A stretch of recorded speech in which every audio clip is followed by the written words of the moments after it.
What is up today, Skate Rat? So in today's video, it is a story of wins and losses and stalemates. But before we get into all of that, we need to start at the beginning. The beginning of the story starts with Grind King Tapes episode 1. If you guys seen it, you would have seen me do this trick.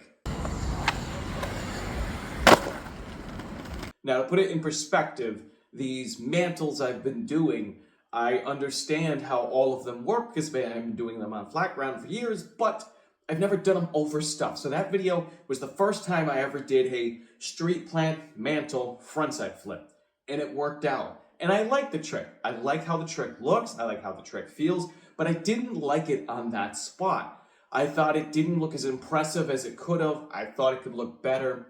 And I kind of told myself, keep an eye out, see if you can find a better spot, but if not, it's okay. Don't worry about it. You have this clip. And then a few weeks later, I found myself at Woodward, and they had the perfect practiced handrail to try this trick over, so I did this.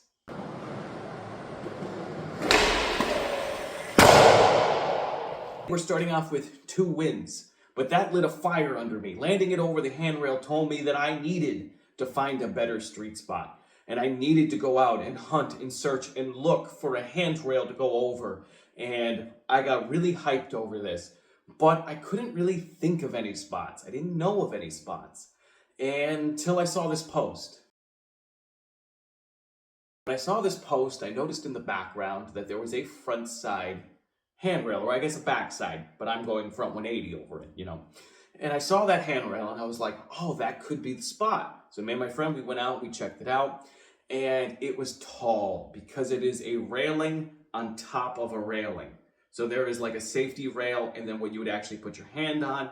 And I was actually a little bit freaked out to jump over it, but I got myself hyped up and I started jumping over it.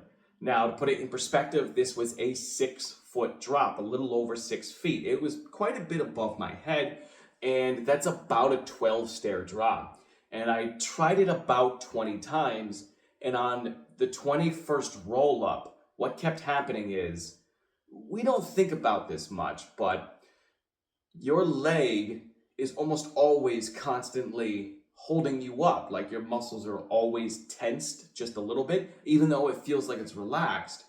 And for the next week, my leg just kept giving out, like 100% relaxed, kind of like you were laying down or something like that. And I would actually fall and I'd tip. And once I'd get like low enough where I really thought I was going down, all of my muscles would wake back up and I'd pick myself back up. But it hurt.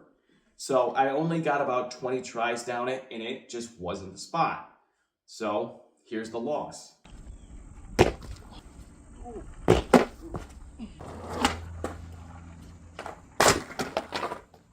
It told me that's not the spot. I need to find a different spot. And there's this 5-stair rail that's a little bit smaller, not much, but a little bit. And it's a church rail. And I drive home past it every single day. And I looked at it and I said, that's the spot. I'm going to go back to my roots of being a skate rat. And I'm going to go trespass. I'm going to go, up to a business. And I'm going to do this. Now, I always assumed that this place was a bar because out at the road, there's a bunch of liquor signs and stuff like that. And one of these days, I'm sitting at a red light, I'm staring at this spot, and I finally read this really small sign because it's maybe 100 feet from the road, and it says wine tasting. And I'm like, oh, wait a minute, it's not a bar. What are their hours? And they happen to be closed on Thursdays, which is my day off. So I decided to go there, and that's where the main portion of this video starts, is me going there. And to add a little bit to it, I had to take my daughter to a doctor's appointment, early-ish in the morning. So I didn't actually get out there until about noon. But it worked out a little bit, I guess you could say, because it was torrential downpours all day. Now, my board was already, the grip was wore out, and it was already stress cracked. So I was like, you know what? I don't care if it's raining. I'm going to go huck this. And that's where this comes from.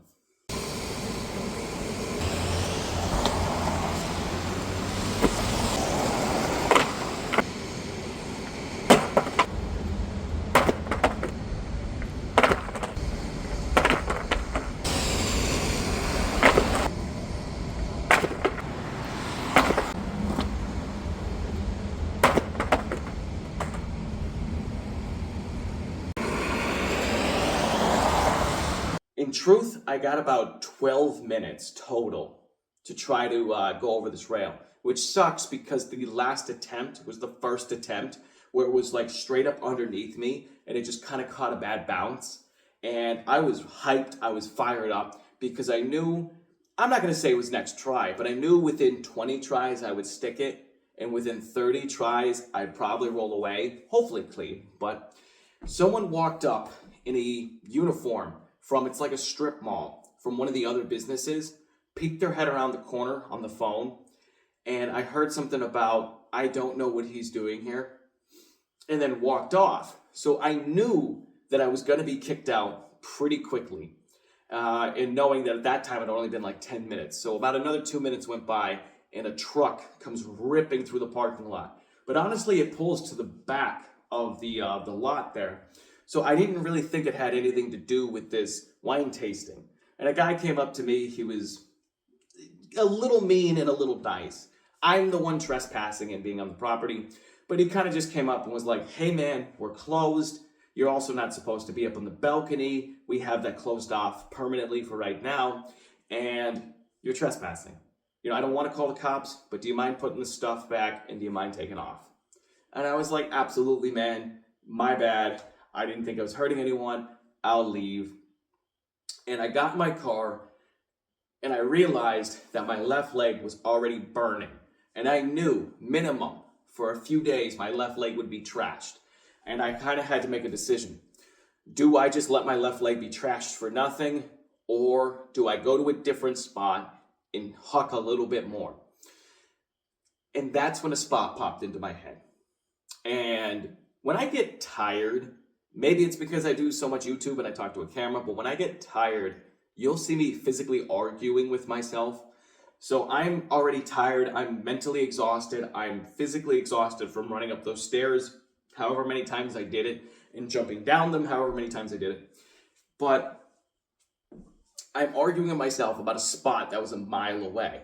It was like, by the time you get there, you'll still be warmed up. You can immediately start hucking down it. You've jumped down it before. You got this. And then I would play the other side. My other side is I did my banger at this spot. And I didn't want to impede on that. Whenever this video part comes out, whether it's through a company or through me, I didn't want to take away having a lesser trick and then having a banger at the same spot. So I'm like fighting back and forth with myself as I'm driving there. And I obviously drove there, so that side of me won. But when I got there, I told myself I had to change the trick a little bit. It couldn't have that finger flip into it because my banger starts with a similar starting. Now, it's a different trick no matter what. If I showed you both of them, they're different tricks. But I was like, I'm already going over this rail for these two clips, so I do not want any more overlap. And I changed it to a big spin. Now, to make things a little bit funnier, after landing the big spin, which I'll show you in a minute, I argued with myself again for a different reason. But let's check out the big spin first.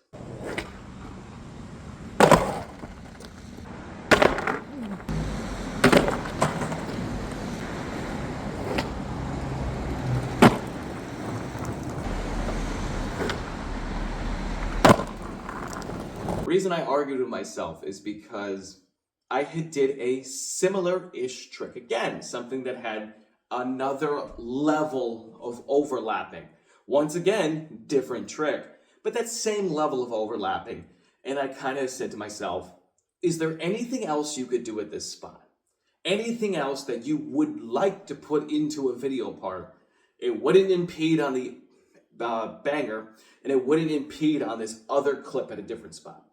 And an idea popped into my head, and I ended up filming that. And I'm not going to show that because it came out nice, it looks nice, and it doesn't impede on anything. So kind of a win there, but I could have did the frontside flip anyway because it's not being used in any part. It's just being used for you guys. So that's kind of how I went from 2 wins in a row to 2 losses in a row to sort of a stalemate. And I guess you could say a win at the end. But it's been a journey for this trick. And I definitely know I can land it down a handrail. I just need to find one where I'm not going to be kicked out too quickly because it's not really something I'm going to roll up and get in a few tries. Every rail is different.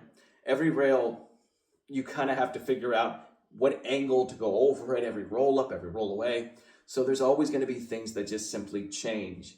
And the entire day was really slippery, so you can check out the bonus clip where I almost eat it just because how much rain and how much water was all around. But I hope you guys did enjoy this video. I know it's a little more theatrical than what I usually do. And as always, if you have any questions, drop a comment. I would really appreciate it if you guys liked it. Channel is always growing. Way more than it has in the past 9 years versus the past 1 year. Because if you guys don't know, I have crossed 10 years. Last month I did. So I've been doing this for a decade, and anything you guys do, I always appreciate, and it helps. Have a great day and keep pushing forward, guys.